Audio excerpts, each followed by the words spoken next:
हर्षवर्धन जी, इस यात्रा में दरअसल है कुछ और मामला, मैं आपको बताता हूं।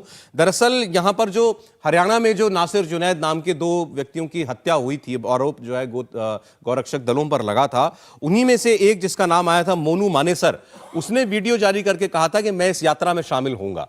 और पुलिस इस बात को लेकर के सतर्क है कि वो व्यक्ति यहां पर आ सकता है। और उसने एक वीडियो क्योंकि इसका प्रॉपर जारी किया सोशल मीडिया पर, इसलिए जो है यहां पर ये तनाव होने की आशंका थी और तनाव हो गया।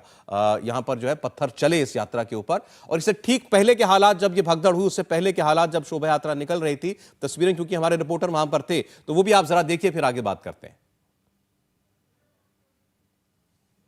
आप देख सकते हैं मंदिर में जब तमाम विश्व हिंदू परिषद के नेता और कार्यकर्ता जुटे, वहां पर जय श्री राम के नारे लगे और ये बताया जा रहा है कि इसका मकसद ये है इस शोभा यात्रा का कि मेवात के जो हिंदू हैं उन्हें ये बताया जा सके कि पूरे हरियाणा के हिंदू उनके साथ हैं और पांडवों की ये धरती है, पांडवों की धरती है, पुराने जमाने के पांडवों के समय के यहाँ पर मंदिर हैं। ऐसे में मुस्लिम समाज जो है वो हिंदुओं को परेशान ना करे, उसके चलते इस तरीके से बाइक पर और गाड़ियों में जो रैली है वो निकाली जा रही है। जय श्री राम के नारे जो हैं वो इस वक्त लगाए जा रहे हैं और बसों में भी लोग मौजूद हैं, विश्व हिंदू परिषद के कार्यकर्ता हैं। तमाम विश्व हिंदू परिषद के नेता जो हैं वो भी यहाँ पर जुड़े थे, जो कि अंतर्राष्ट्रीय संयोजक महामंत्री हैं सुरेंद्र जैन, उनके अलावा भी तमाम विश्व हिंदू परिषद के कार्यकर्ता जुटे और इस तरीके से बसों और गाड़ियों में भर के लोग जो है जा रहे हैं। आप ये जो लोग यात्रा निकाल रहे हैं, क्या मकसद है इसका? इसका मकसद यही है कि हमारी सभ्यता और संस्कृति हमेशा जैसे पहले से जीवित होती आई है ऐसे पुनः जीवित हो। तो आपने देखा, प्रॉब्लम ये ब्रिजमंडल यात्रा नहीं है, प्रॉब्लम इसमें मोनू मानेसर का शामिल होना है, जिसका दावा उसने खुद किया कल एक वीडियो डाल करके। राजस्थान की पुलिस उसको गिरफ्तार करने के लिए आई हुई है।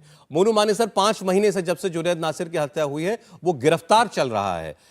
ये बेहतर ही होता कि अगर आयोजकों की तरफ से भी कहा जाता या बता दिया जाता कि भाई हमने इस व्यक्ति को नहीं बुलाया है इस यात्रा के अंदर, तो शायद आगे कोई मामला नहीं बढ़ता। पथराव हुआ वो अपने आप में अलग बात है। नहीं, मोनू मानेसर यहाँ बहाना है। सवाल ये है, वंदे भारत एक्सप्रेस पर क्यों हमला होता, पत्थर चलता है? ये पत्थर फेंकने की जो संस्कृति है, ये कहाँ से, कोई भी हिंदू यात्रा जुलूस निकलता है तो पथराव का इंतज़ाम पहले से कैसे हो जाता है? दिल्ली में जो दंगे हुए उसमें जो अदालत में जिस तरह के प्रमाण आ रहे हैं पहले से जुटा कर रखे गए। तो ये पथराव का जो कल्चर है कि कोई भी यात्रा, रामनवमी की यात्रा निकले, उसके अलावा कोई और धार्मिक यात्रा निकले, उन सब पर पथराव की वजह क्या है? अगर कोई आपके खिलाफ बोल रहा हो, आपको भड़काने की कोशिश कर रहा हो, आपके मजहब के खिलाफ बोल रहा हो, तब आपकी नाराज़गी हो तो समझ लो। लेकिन अगर प्रशासन ने एक रूट तय किया है, उस पर यात्रा जा रही है, तो उस पर पथराव क्यों? तो ये प्रवृत्ति है। ये इस घटना में हो सकता है कि मोनू मानेसर के आने से नाराज़गी हो, उसकी उत्तेजना हो, लेकिन ये एक घटना होती तो मान लेते। ये एक अभी बरेली वाली घटना है, वहां पर एसएसपी ने उसका मैं आ रहा हूं आपके पास सज्जन, जो कांवड़ यात्रा निकल रही थी उसमें ये कह करके आगे नहीं जाने दिया, फिर वहां पर थोड़ा बल भी प्रयोग करना पड़ा उनको हटाने के लिए, कांवड़ियों को। उन्होंने कहा कि ये मस्जिद के सामने से निकालना चाहते थे, जाना चाहते थे, प्रशासन ने उसकी इजाजत नहीं दी। उन्होंने कहा ये रूट नहीं है आपका। तो इनसे इन चीजों को बल मिलता है कि शरारती तत्व भी हैं। तो एक बात हुई कि तय हुआ है, लेकिन ये सोच कि मस्जिद के सामने से नहीं जाना चाहिए। मद्रास हाई कोर्ट का एक जजमेंट है, चेन्नई के पास, वहाँ से करीब 100-150 किलोमीटर एक कस्बा है जहाँ मुस्लिम आबादी 90% है।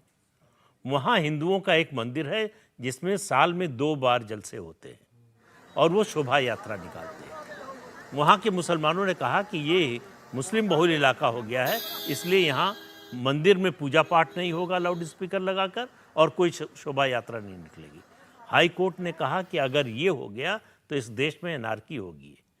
डीएम को बुलाया और कहा कि इंश्योर कीजिए हर साल यात्रा निकलेगी, ये धार्मिक आयोजन होगा और मस्जिद के सामने से और मुस्लिम मोहल्लों से होकर यात्रा निकलेगी और शांति व्यवस्था बनी रहे, ये आपकी जिम्मेदारी है। अगर यही तर्क चलने लगे कि मंदिर के सामने से कोई यात्रा नहीं निकलेगी, तो आप सोचिए कि किसी और मजहब की कोई यात्रा निकल पाएगी क्या?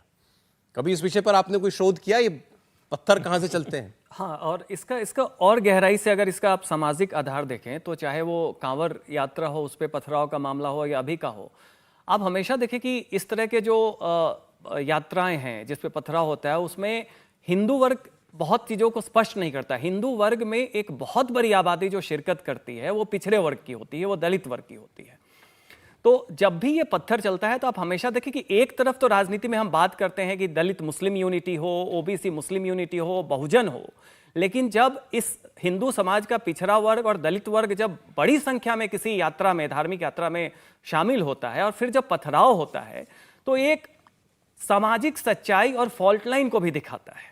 तो दो तरह की बातें हो रही हैं। एक तरफ तो ये कहा जा रहा है कि साहब जो ये सरकार है, ये जो हिंदुत्व की विचारधारा है वो पिछड़ा और दलित विरोधी है, और एक आप यूनिटी की बात करते हैं जिसमें अल्पसंख्यक भी शामिल हो, और दूसरी तरफ जो पिछड़े और दलित वर्ग के बड़े लोग हैं उनका जो अपना अनुभव है उसमें आप देखेंगे जब भी वो हिंदू समारोह में, यात्राओं में शामिल होते हैं तो उनके ऊपर पथराव होता है। तो इस चीज़ को हमेशा समझना चाहिए कि जब भी हम इस तरह के यात्राओं की बात कर रहे हैं, चाहे वो गौरक्षक की बात हो, चाहे कांवड़ियों की बात हो, चाहे ये वीएचपी वाली यात्रा की बात हो, आप हमेशा देखें कि हिंदू वर्ग का एक पिछड़ा और दलित वर्ग का बहुत बड़ा तबका इसमें शामिल होता है। और ये पथराव उस दृष्टिकोण से ये भी दिखाता है कि जमीन की सच्चाई क्या है। तो मीम भीम का नारा देने वालों की हकीकत इस पत्थरबाजी में खुल जाती है। बिल्कुल बिल्कुल खुल रही है इसमें। इसीलिए वो बनता नहीं। कांशीराम ने कोशिश की, मायावती ने कोशिश की, असदुद्दीन ओवैसी ने कोशिश की, लेकिन ये बना नहीं, क्योंकि ज़मीन पर काम नहीं करता। ज़मीन पर लड़ाई जिनसे है उनका आप संगठन बनाने की कोशिश कर रहे हैं, जो बेमेल है तो वो बनेगा नहीं और बनता नहीं है। नहीं, अब एक सेंस में हर्षवर्धन जी एक pure law and order problem है। एक सभा निकली है, एक यात्रा जुलूस जा रहा है, पुलिस ने परमिशन दे रखी है और आपको ये सुनिश्चित करना है सब शांति से। उसमें जिम्मेदारी आयोजक की भी है जो यात्रा में जा रहा है, पुलिस की भी है जिम्मेदारी। अब कहीं से किसी ने ठान रखा है कि मुझे ढेला उछाल देना है, अब वो कितने लोग हैं नहीं जानते हैं, लेकिन एक भी पत्थर आकर के अगर लगा आपके जुलूस के अंदर, हो गया बवाल। नहीं, इसीलिए दरअसल ये जो आपने कहा ना, इसीलिए प्रशासन एक रूट तय करता है, और अगर अंतिम समय पर कोई भी रूट बदलना चाहे, चाहे वो कांवड़ यात्रा हो बरेली की या दिल्ली का मुहर्रम का जुलूस हो, ये सच है कि ऐसे ज्यादातर मामले ऐसे दिखने में मिलते हैं कि रामनवमी से लेकर हर ऐसे मौके पर देश भर में, मध्य प्रदेश हो, राजस्थान हो, पत्थरबाजी होती है। लेकिन अगर ये भी हो रहा है, और जो बरेली की घटना है वो इस मामले में जरूरी है कि उत्तर प्रदेश की कानून व्यवस्था बड़ी महत्वपूर्ण है, बहुत ज्यादा। अगर एक मुद्दा कहेंगे कि योगी जी की प्रतिष्ठा का एक मुद्दा बताइए तो वो कानून व्यवस्था है। और अगर कोई पुलिस का अधिकारी कानून व्यवस्था दुरुस्त करने के लिए कांवड़ियों के सामने खड़ा हो जा रहा है और उसका ट्रांसफर हो जा रहा है, तो ये अच्छी बात नहीं है। ये फिर दूसरे अधिकारियों को हतोत्साहित करेगी कि वो किसी के सामने न खड़ा हो, और भीड़ की जो मानसिकता होती है वो हमेशा खतरनाक हो जाती है। बरेली में जहां हमेशा कहें कि एक बहुत उस तरह की स्थिति रहती है कि तनाव की स्थिति हो जाती है, उसमें सब कुछ शांति से हो, ये इंश्योर करना भी जरूरी है। और मैं कहता हूं कि देश के सभी राज्यों को ये इंश्योर करना चाहिए, और इन मामलों में जरा सी भी कोताही नहीं बरतनी चाहिए। कोई भी अगर पत्थरबाजी कर रहा है, कहीं कोई गड़बड़ कर रहा है, तो उसके खिलाफ कड़ी कानूनी कार्रवाई होनी चाहिए। इंडिया टीवी हर वक्त हर जगह डाउनलोड करने के लिए सर्च करें India TV news Google play store या ऐप स्टोर पर।